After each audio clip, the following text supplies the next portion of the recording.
Assalamu alaikum wa rahmatullah. My brothers and sisters, in Mecca and Medina, there are places known as Al-Haram. The masjid is known as Al-Haram in Mecca, Al-Masjid Al-Haram, and in Medina it's known as the Haram. Al-Masjid Al-Nabawi is known as the Haram.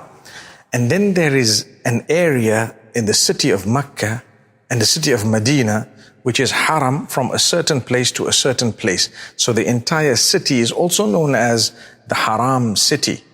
And then when a person enters Makkatul Mukarramah, they are taught to enter in the state of Ihram, which is also a Haram state. So what is intended by this term Haram? Haram actually means prohibited. So it's a prohibited city, it's a prohibited condition, it's a prohibited place, and it's a prohibited mosque. What is prohibited in these things? If you take a careful look at it, there are certain things prohibited in the condition, in this masjid, in this area. That's the reason why it's called Al-Haram. And it's not a mistake. You know, people think haram and haram are two different things.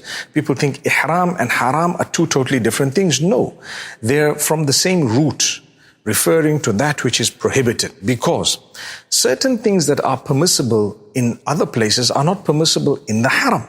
And certain things that are permissible when you're, in your normal clothing without the intention of ihram are prohibited in the condition of ihram. For example, the cutting of your nails, the cutting of your hair, in the condition of ihram, applying perfume, and a few other things.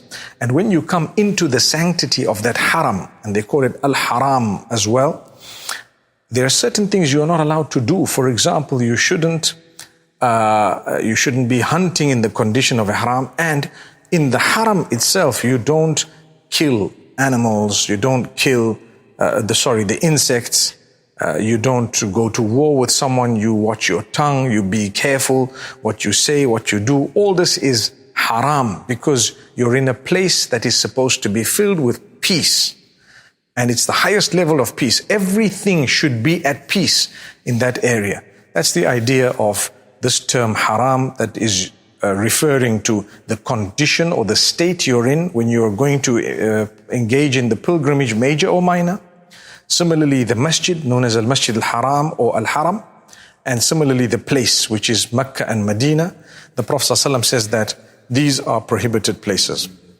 So may Allah grant us a deeper understanding. I thought I'd just educate and remind, inshallah. Barakallah feekum. Assalamu alaikum wa rahmatullah.